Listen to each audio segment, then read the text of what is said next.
নমস্কাৰ সকলোকে স্বাগতম জনাইছো নিমাত ষ্টাডি পইণ্ট চেনেলটোলৈ। আজি আমি এই ভিডিঅ'টোৰ মাধ্যমেৰে এইচএছ ফাৰ্ষ্ট ইয়াৰ হিষ্টৰী চেপ্টাৰ 4 মধ্য ইছলামিক দেশ শীৰ্ষক পাঠটোৰ সকলো মোষ্ট ইম্পৰ্টেণ্ট 1 নম্বৰৰ প্ৰশ্ন উত্তৰ আলোচনা কৰিম। সো তোমালোকে ভিডিঅ'টোৰ শেষলৈকে চাবা। ইয়াৰ পৰা বহুত প্ৰশ্ন তোমালোকৰ ফাইনেল এক্সামত কমন থাকিব। যদি তুমি এতিয়ালৈকে এই চেনেলটো সাবস্ক্ৰাইব কৰা নাই তেন্তে প্লিজ চেনেলটো সাবস্ক্ৰাইব কৰি দিবা আৰু এইটো ভিডিঅ' তোমালোকৰ বন্ধু বান্ধৱী অথবা তোমালোকৰ হিষ্টৰীৰ হোৱাটছআপ গ্ৰুপত শ্বেয়াৰ কৰি দিবা।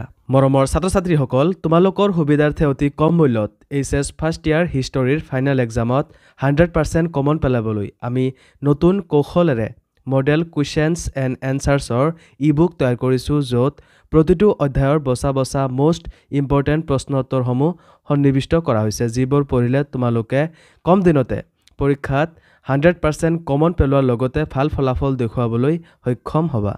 তোমালোকে যদি এই ই-বুকটো ডাউনলোড কৰিব বিচৰা তেন্তে এইটো ভিডিঅ'ৰ ডেছক্ৰিপশ্যনত লিংক দিয়া আছে, তাত ক্লিক কৰি তোমালোকে অতি সোনকালে ডাউনলোড কৰি লৈ ল'বা। সো বলা আজিৰ ভিডিঅ'টো আমি আৰম্ভ কৰোঁ। কুৱেশ্যন নম্বৰ 1, ইছলামীয় সভ্যতাৰ সাবেক ভূমি বুলি কোনখিনি সময়ক কোৱা হয়? এনচাৰ 600 পৰা 1200 খ্ৰীষ্টাব্দলৈ এই সময়খিনিক কোৱা হয়।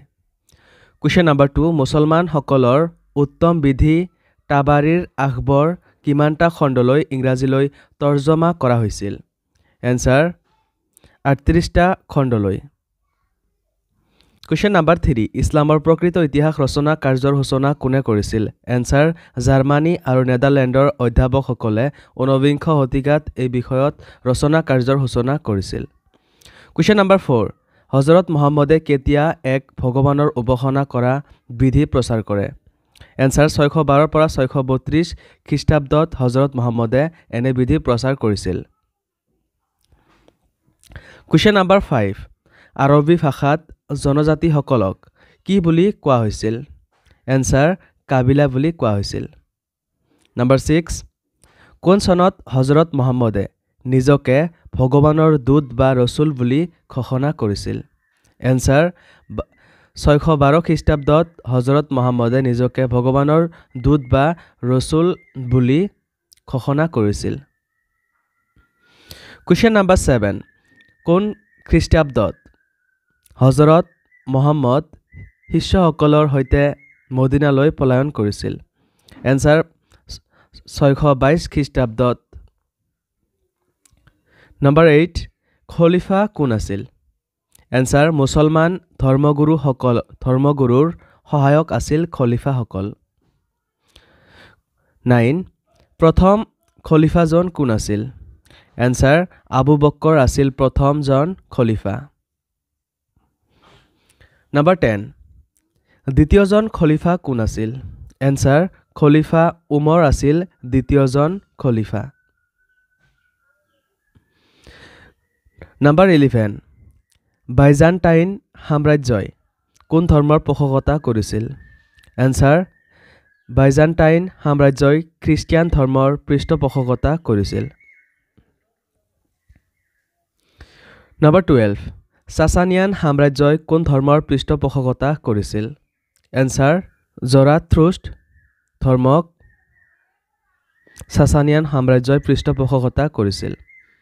নম্বৰ 13, মুছলমান লোকসকলে আদায় দিয়া কৰক কি বুলি কোৱা হৈছিল? এনচাৰ খেৰাজ আৰু জিজিয়া বুলি কোৱা হৈছিল। নম্বৰ 14, ইছলামীয় ৰাষ্ট্ৰৰ শাসন কুলটো কাক লৈ গঠিত হৈছিল? এনচাৰ কুৰেছ নামৰ শ্ৰেণীটোক লৈ ইছলামীয় ৰাষ্ট্ৰৰ শাসন কুলটো গঠিত হৈছিল। নম্বৰ 15, কোনে আৰু কেতিয়া উমেইদ ৰাজবংশ প্ৰতিষ্ঠা কৰিছিল? এনচাৰ 661 খ্ৰীষ্টাব্দত মুৱাইৱাই নামৰ খলিফা এজনে উমেইদ ৰাজবংশ প্ৰতিষ্ঠা কৰিছিল। নম্বৰ 16, উমেইদ খলিফাসকলে কিমান বছৰ শাসন কৰিছিল? এনচাৰ প্ৰায় 90 বছৰ কাল উমেইদসকলে শাসন কৰিছিল। নম্বৰ 17, উমেইদসকলৰ পিছত কোন ৰাজবংশই শাসন কৰিছিল? এনচাৰ উমেইদসকলৰ পিছত আব্বাছিদ নামে এটি ৰাজবংশই শাসন কৰিছিল। নম্বৰ 18, হজৰত মহম্মদৰ জীয়ৰীৰ নাম কি আছিল? এনচাৰ ফাতিমা। নম্বৰ 19, গজনীত সুলতানী আমলৰ প্ৰতিষ্ঠা কোন আছিল এনসাৰ আলাপগিন আছিল গজনীত সুলতানী আমলৰ প্ৰতিষ্ঠাতা নাম্বাৰ 20 বৰ্তমানৰ পেলেষ্টাইন পূৰ্বৰ কোন সাম্ৰাজ্যৰ অন্তৰ্ভুক্ত আছিল এনসাৰ পূৰ্বৰ বাইজান্টাইন সাম্ৰাজ্যৰ অন্তৰ্ভুক্ত আছিল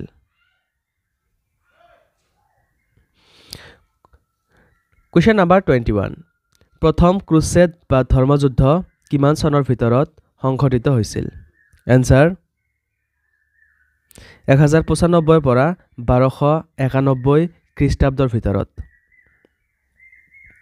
নাম্বাৰ 22 দ্বিতীয় ধৰ্মযুদ্ধ বা ক্ৰুছেড যুদ্ধ কিমান চনৰ ভিতৰত সংঘটিত হৈছিল এনসাৰ 1145 চনৰ পৰা 1149 খ্ৰীষ্টাব্দৰ ভিতৰত নাম্বাৰ 23 কেতিয়া তৃতীয়খন ক্ৰুছেড বা ধৰ্মযুদ্ধ সংঘটিত হৈছিল এনসাৰ 1189 খ্ৰীষ্টাব্দত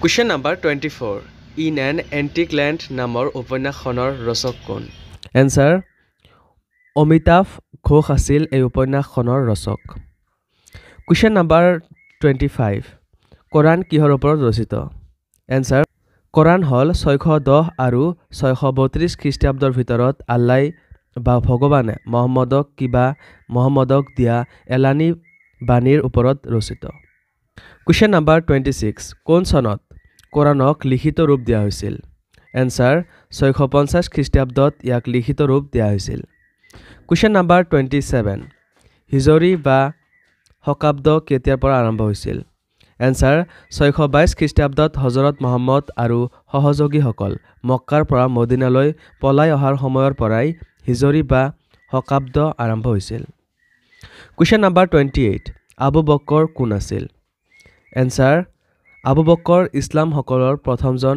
খলিফা আছিল কোৱেশ্চন নাম্বাৰ 29 প্ৰথম চাৰিজন খলিফাৰ শাসন কালৰ সময়ৰ আৰবৰ অঞ্চলসমূহৰ নাম লিখা এনসাৰ সাইবেৰিয়া ইৰাক পাৰ্টিয়া আৰু পেলেষ্টাইন আছিল চাৰিজন খলিফাৰ শাসন কালৰ আৰবৰ অধিকৃত অঞ্চল কোৱেশ্চন নাম্বাৰ 30 কেতিয়া আৰবসকলে স্পেইন দখল কৰিছিল এনসাৰ 710 খ্ৰীষ্টাব্দত আৰবসকলে স্পেইন দখল কৰিছিল কোৱেশ্চন নাম্বাৰ 31 কেতিয়া মোগলসকলে আৰব দখল কৰিছিল এনসাৰ 1258 খ্ৰীষ্টাব্দত মোগলসকলে আৰব দখল কৰিছিল কোৱেশ্চন নাম্বাৰ 32 মুছলিম আইনৰ মুখ্য উৎস কি এনসাৰ কোৰাণ হল মুছলিম আইনৰ মুখ্য উৎস নাম্বাৰ 33 মুছলমান শিক্ষা ব্যৱস্থা গঢ়ি উঠা প্ৰথম চহৰখনৰ নাম লিখা এনসাৰ বাগদাদ হল মুছলমান শিক্ষা সংস্কৃতিৰ প্ৰধান কেন্দ্ৰস্থল কোৱেশ্চন নাম্বাৰ 34 চিত্ৰকলাক মুছলমান সমাজে কিয় গ্ৰহণ কৰা নাছিল এনসাৰ কাৰণ কোৰাণ বা ইছলাম ধৰ্মই এনে ব্যৱস্থা আকোৱালি লোৱা নাছিল নাম্বাৰ 35 ফিৰদৌসী কোন আছিল এনসাৰ ফিৰদৌসী গজনীৰ ৰাজ দৰবাৰৰ এজন বিশিষ্ট কবি আছিল নাম্বাৰ 36 কোন চনত হযৰত মুহাম্মদৰ জন্ম হৈছিল এনসাৰ 570 খ্ৰীষ্টাব্দত হযৰত মুহাম্মদৰ জন্ম হৈছিল নাম্বাৰ 37 হযৰত মুহাম্মদৰ পত্নীৰ নাম কি আছিল এনসাৰ খাদিজা আছিল হযৰত মুহাম্মদৰ পত্নী নাম্বাৰ 38 কেতিয়া হযৰত মুহাম্মদৰ মৃত্যু হৈছিল এনসাৰ 632 খ্ৰীষ্টাব্দত হযৰত মুহাম্মদৰ মৃত্যু হৈছিল গ তলত দিয়া চন তাৰিখবোৰৰ লগত জড়িত ঘটনাবিলাক উল্লেখ কৰা কোৱেশ্চন নাম্বাৰ 1 595 খ্ৰীষ্টাব্দত এনসাৰ হযৰত মুহাম্মদ খাদিজা নামৰ এগৰাকী মহিলাক বিয়া কৰায় কোৱেশ্চন নাম্বাৰ 2 610 পৰা 612 খ্ৰীষ্টাব্দত এনসাৰ মুহাম্মদৰ জ্ঞান প্ৰাপ্তি ইছলামৰ প্ৰথম প্ৰচাৰ নাম্বাৰ 3 621 খ্ৰীষ্টাব্দত এনসাৰ মদিনাৰ ধৰ্মান্তৰিত কৰা লোকৰ সৈতে আকবাদ প্ৰথম চুক্তি নাম্বাৰ 4 622 খ্ৰীষ্টাব্দত এনসাৰ মক্কাৰ পৰা মদিনালৈ হযৰত মুহাম্মদৰ পলায়ন Number 5 632 খ্ৰীষ্টাব্দত answer প্ৰথম খলিফা তন্ত্ৰ প্ৰতিষ্ঠা Question number 6 661 পৰা 750 খ্ৰীষ্টাব্দত answer উমেইদ সকলৰ শাসন ডামাস্কাছ ৰাজধানীত পৰিণত হয় Question number 7 1063 পৰা 1092 খ্ৰীষ্টাব্দত answer নিজাম উল মুলকৰ শাসন Question number 8 1258 খ্ৰীষ্টাব্দত answer মঙ্গল বা মোগল সকলৰ বাগদাদ অধিকাৰ সো মৰমৰ ছাত্ৰ-ছাত্ৰী সকল আজিলৈ এইখিনিয়ে আশা কৰো এই ভিডিওটো তোমালোকক সহায় কৰিছে যদি ভিডিওটো ভাল লাগিছে তেন্তে এইটো ভিডিও তোমালোকৰ বন্ধু-বান্ধৱী অথবা তোমালোকৰ হিষ্টৰীৰ WhatsApp গ্ৰুপত শেয়াৰ কৰি দিবা আৰু চেনেলটো যদি এতিয়ালৈকে সাবস্ক্ৰাইব কৰা নাই তেন্তে প্লিজ চেনেলটো সাবস্ক্ৰাইব কৰি দিবা মৰমৰ ছাত্ৰ-ছাত্ৰী সকল তোমালোকে যদি এতিয়ালৈকে ই-বুকটো ডাউনলোড কৰি লোৱা নাই তেন্তে এইটো ভিডিও ডেসক্ৰিপচনত দিয়া লিংকত ক্লিক কৰি অতি সোনকালে ই-বুকটো ডাউনলোড কৰি লোৱা ধন্যবাদ